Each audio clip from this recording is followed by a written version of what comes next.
Welcome everyone back to the Frank for Famous channel. My name is Frank for Famous. I am here with the great Archie, and today, you guys, we are going to be talking about Chelsea football and Liverpool, and we have some smiles on our faces because we have some victories on the card, and we're also going to talk about some things. Yes, sir. Yes, sir. Also, you guys, please don't forget to like.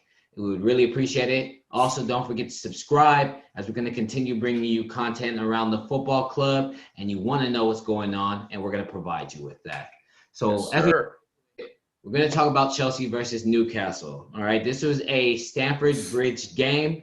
This was a game that Tuchel needed to win in order to leapfrog Liverpool, in order to get us back into the top four, competing for a Champions League spot, and we were able to get the job done. All right, we came out with a 2-0 victory, and it helped to build the morale for the squad. What shocked me was the fact that Kepa was back in goal. I was pissed. I was livid. I didn't understand what Tuchel's mentality was and why he utilized Kepa after bringing him in for the FA Cup game. But Kepa had nothing really to do. Honestly, this was a game where he really just sat back and watched everything unfold in front of him. I can't name anything where Newcastle made anything crazy for him that kind of took him out of his game. So it's an easy game for him. Hopefully this will help to build his confidence because we know he has a great price tag. And then also we saw Callum Hudson-Odoi playing with great confidence. I mean, this guy has all the skill sets he needs to be a world-class player. And we now really understand why Bayern Munich wants him. And we cannot let him go because he has the talent to take us to where we need to go as well. And then we saw Timo. Man, this is old Timo. The way he is playing. Assist and a goal. Yeah, the speed, the quality. His finishes is still not there yet, but you can see that he's getting more adept to what he usually does. Is getting in the right places, trying to get either his head, feet, body part somewhere on the ball to try to make a miraculous goal or to help the team go up and keep that lead. So we saw him get his goal as well, which was relief because I can't keep seeing him not scoring. He's too great of a player to not be scoring, and I do not want another Alvaro Morata, Fernando Torres story. Not for this player. He's too young and he has too much quality. So Archie, I definitely want to hear what are your thoughts about the game, and how do you feel now that the competition is right in front of us and we are all fighting for a top four? Well, you guys played very well. Same Tuchel's tactics, nothing crazy. He's still, his attack is always spot on. You guys created a lot of chances. Timo was always finding himself pretty much in the box most of the time, which is where he needs to be. Sad for Tammy for getting injured, but remember when you bring Giroud in, he holds the ball and then bring the two runners on him. But your midfield was a little bit concerning because for some reason Newcastle kept finding a way into the midfield, but when they get to the final third, they were always lacking. So that's what we talked. That's what we talked about last time. I said when you meet a good team, that is where we're gonna know whether Chelsea is going up. But so far so good. It's good that you play these games so that it works you to the bigger boys. So far so good. I mean, I told you Tuchel was the guy to worry about. You're like, nah, Frank. Nobody who remembers Frank. Who's the last time you even talked about Frank?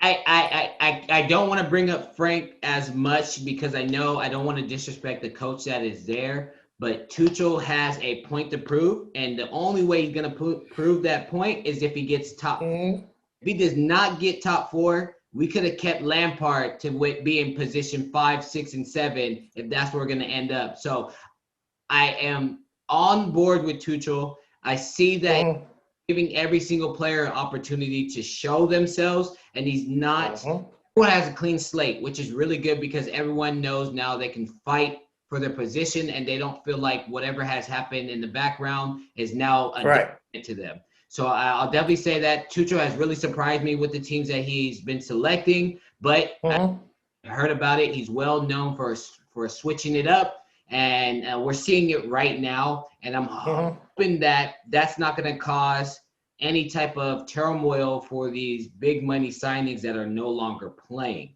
or the new players that we just brought in as well.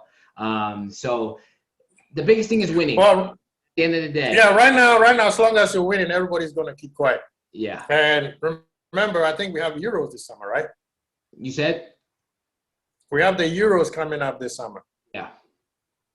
So everybody wants to play, especially the European guys. So those who are playing going to play hard because they want to be called in. And those who are not getting a chance will do their best to try to get in. But getting towards the end, if guys are not getting a chance to play, that's when you're going to hear the noises. Because right now, it seems like Tuchel is putting his imprint on the team. It's working. If I was him, you keep riding the wheel. Yeah. If it falls up, then you switch it up. Yeah. But right now, I think the only thing that would affect you is if there's any more injuries. Yeah. Especially you guys are missing Kante.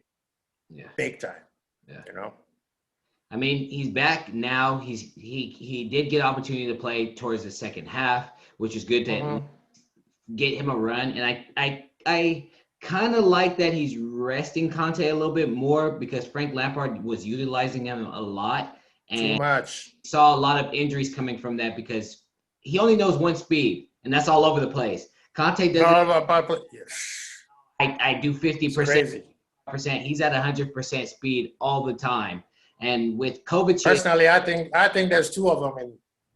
It seems like that. There's two of them. I would take two. There's two of them. I haven't been able to prove it. Yeah. But I'm gonna prove it that there's two Kantes everywhere he goes. Either he's playing for France, Leicester, or Chelsea. There's a conspiracy going on. There's no way one person could run across the field, especially like every box to box like that. Yeah. Hey, you know. He got African blood, so he's as big as hot air balloons. So he definitely impresses me, and he gets better and better each year. Maybe his defensive identity is starting to really change because he's molding more into a complete player. He's more comfortable with the ball at his feet. He's becoming more comfortable with receiving the ball in tight spaces. So it's beautiful to see that he is a team player. It's a player that we need, and you already know that he is also a world champion at the same time. Kovacic is impressing me as well. Yes, he still doesn't have the final finish, but he is becoming a workhorse. I mean, he was all over the field. He was breaking the press. He was receiving the balls in tight spaces. He's making the quick turns. He's playing with his heads up. I think Tuchel is going to get the best of Kovacic. We are going to see the best of Kovacic if he can finally have an end product or be able to assist and get the balls to these players quicker. Once we get a midfielder that's able to do that, we're going to be able to open up a lot more spaces. We're going to draw the defense a little bit towards Kovacic because they see him as a threat, and that's going to allow other players to get the opportunity to shine and not worry about going 2-on-2 versus 1. When we have players of Hudson-Odoi, Timo Werner, if they get 1-on-1, they're relatively going to destroy their opponent. So Tuchel, yet again, I love we're winning. I'm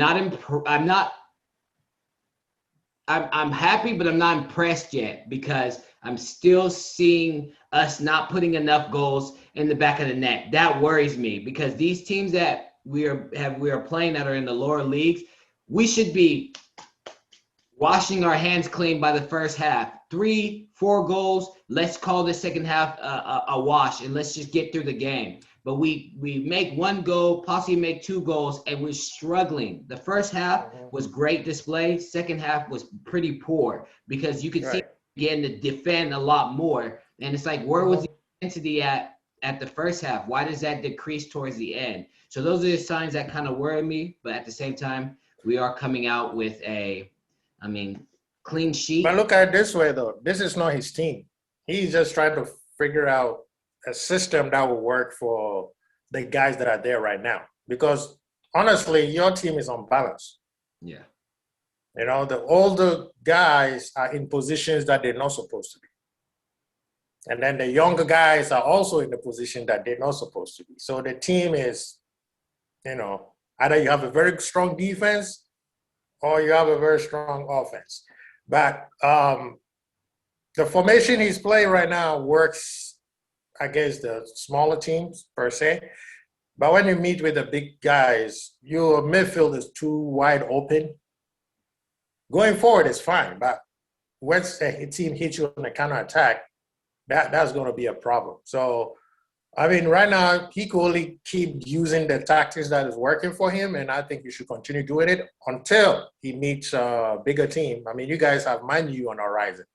Yeah. So that's going to be a tell because, you know, they are going to sit back and hit you on the counter. Yeah. You know, and I hope you guys beat them to sleep. But that's going to be a very good team. I mean, very good game. Yeah. And Man United right now isn't playing as impressive as they were. I told you. They were out here thinking that they won the league. They won the league is from second place in January. Didn't I tell you? I think eventually, all the small teams like West Brom and Sheffield who needs those points because this is the time where it's do or die now. Yeah. Do or die season has basically started. Yeah. So all those teams are going to be coming. Trust me. They will. Man U is now they're going to feel the heat because they know, especially from what happened today with Liverpool. Yeah. So now they realize like, oh snap, these guys are going to play well. Yeah. Can you tell me, Man U, out of all the teams, Man U, Leicester, Liverpool, Chelsea. Okay, I'll throw in West Ham. Yeah. Let's West Ham on the 14 low perimeter. Yeah. On the 14 games left, which one of those teams can win 14 straight? Yeah. You see what I'm saying? So, it's going to get exciting. I know my team is not playing well, but hey, I'm telling you, top four is going to be more exciting than the top. Yeah. Yeah. You guys are Premier League champions for a reason. That is already embedded in you guys, regardless of the injuries that you've suffered. You have your core group of players there. So you guys. And they're coming back. Well, now that we're on the Liverpool topic, and hey, Tuchel, you keep doing what you're doing. You keep getting this win, and we will not complain. We are on your side. But let's talk about Liverpool right now as we saw the Champions League game that just took place today. But I'm going to let you give me a little bit of the insight of what's been going on with Liverpool and where was this display at the last game they just had? I mean, if you look at the Leicester game, we basically played almost identical as we played today. What happened was a moment of madness, you know, from Alisson. Same thing he did the other week against City. Also, the first goal that Leicester scored, honestly, that was what? Offside? But VAR called it, so you're going to let it. But you see, that goal kind of dropped everybody's energy down because they were trying so hard to get, you know, that clean sheet. Mm-hmm. Clean sheet. And then the mistake came in from Salah losing the ball in the midfield. And then, you know, Alisson also made a mistake. Oh, yeah. Can you playing wise a little bit more on that Alisson bonehead mistake? I want to really know what's going on with him right now.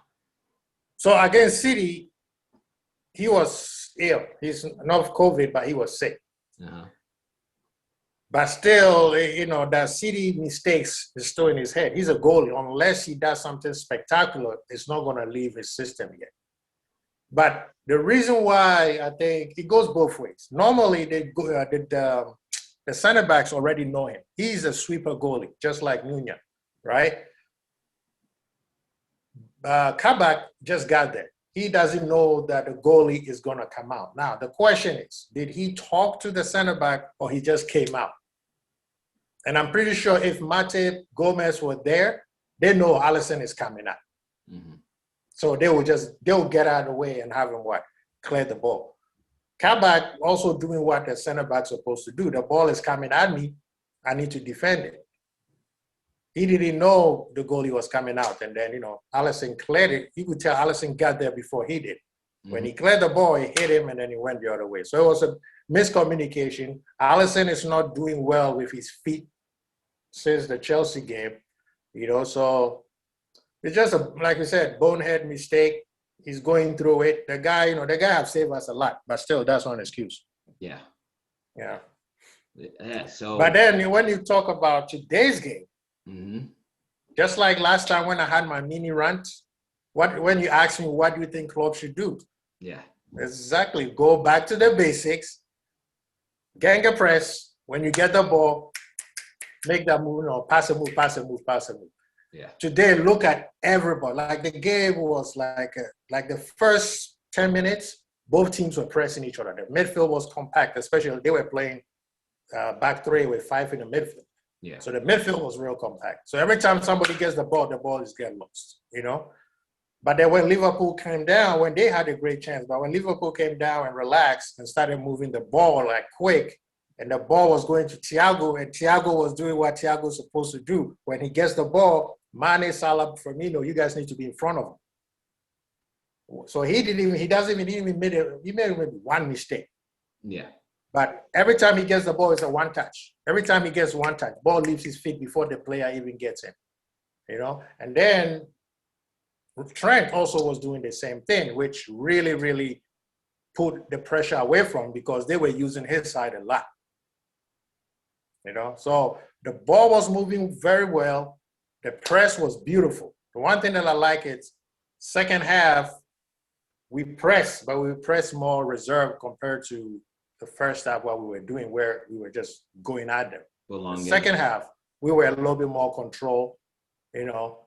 We press as a team and then come back. So today, if we play like this on Saturday, that's that build that momentum up. And then that top 4 race becomes very, very tantalizing. Yeah. And now that's why I said, Man U is sitting there just like, oh my God, they're back. I won't say we're back yet. All I'm saying is I'm glad that we won today because we needed it. Yeah. Especially we needed to win for Klopp, because of, the bad news that, we received over the weekend. Apparently it happened like 10 days before we heard it. Yeah. But that was a win for Klopp. Mane, Salah. Mane was playing like the old Mane. He was killing. Yeah. Upamecano was on toes today. Yeah. Salah was on the other side, was doing his thing. They need to get that receipt. Yeah. Because this game to really show it, can he be the leader of a back line? Showed some form. I think if he goes to Bayern, he needs another leader with him because if he goes there by himself, he's going to struggle. Yeah. Yeah, you will win the Bundesliga games. But when you go to Champions League, as you can see today, he's supposed to be the leader in the back, and look how many mistakes they were doing in the back. Yeah. So he's not a finished article yet. He still has, he's 20, 22, 21. So he has time. Yeah, he got time. He has the opportunity to be somewhat of like a Koulibaly. Because his speed, he's strong. I think he has the potential to grow. And I think Bayern, as much as I hate to say this, because I would love for him to come to Chelsea, I think Bayern Munich is probably going to be the best place for him to grow because they're trying to move more younger.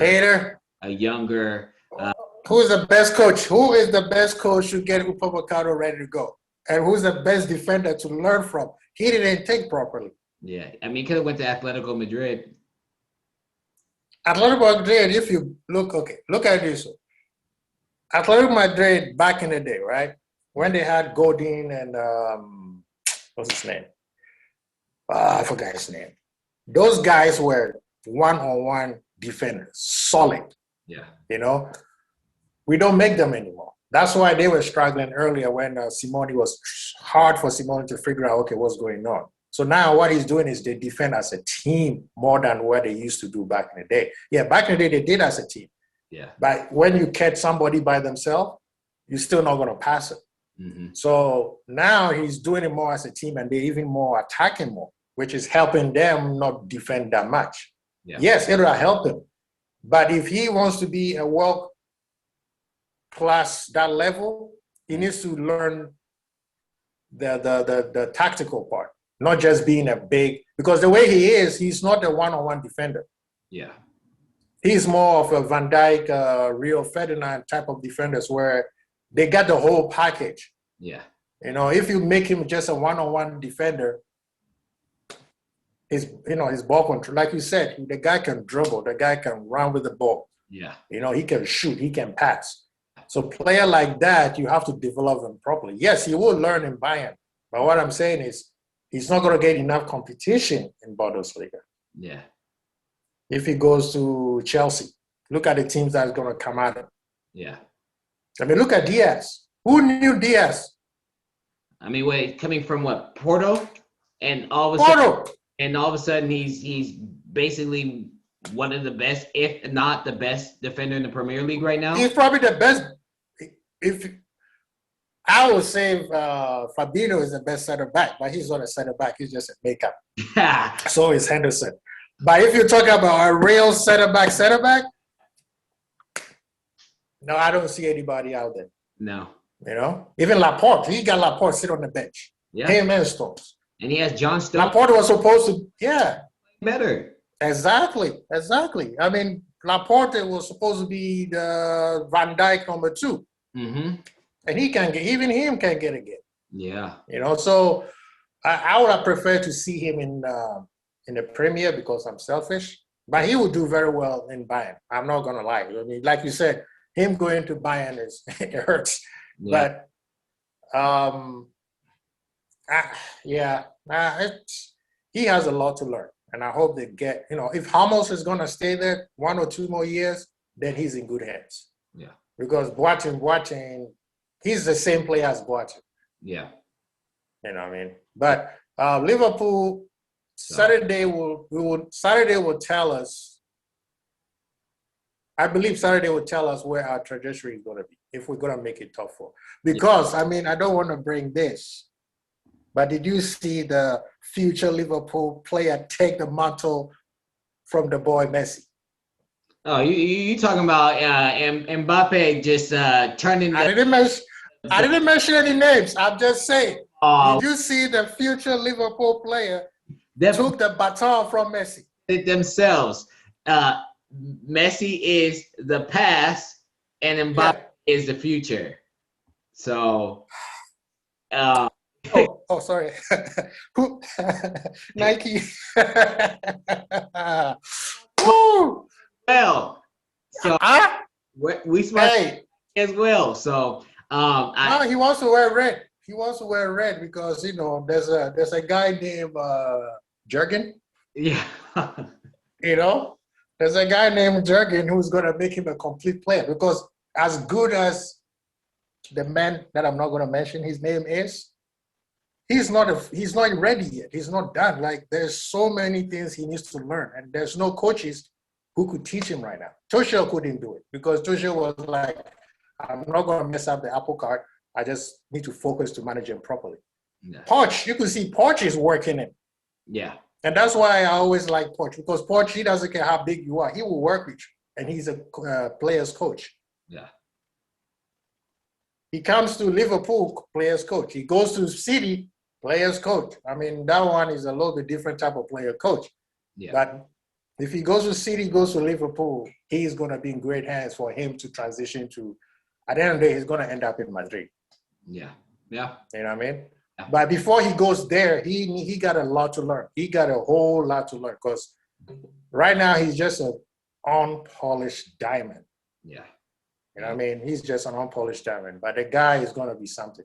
And look at the difference between him and Dembele. And Dembele was supposed to be better than him.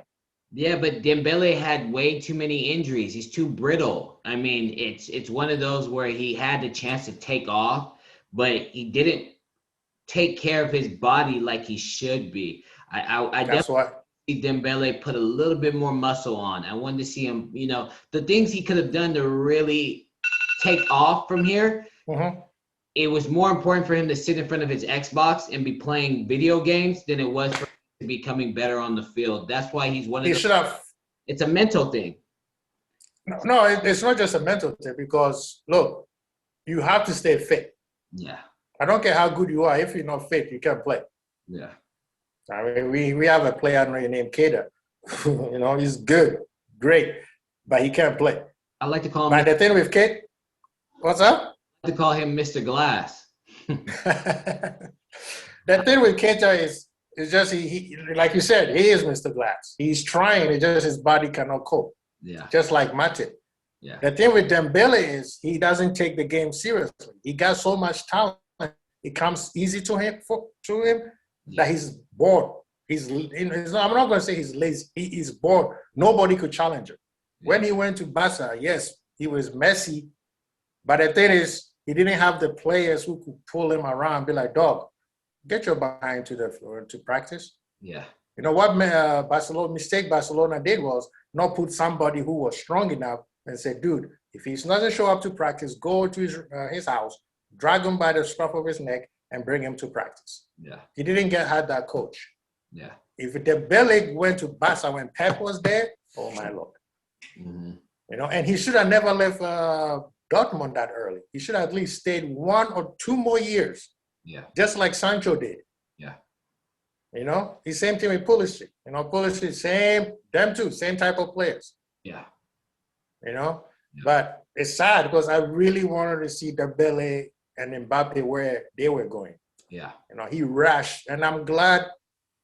See, Mbappe has good people around him, strong figures around him. So, yes, he will react, act a little fool, but you could tell he takes his game seriously.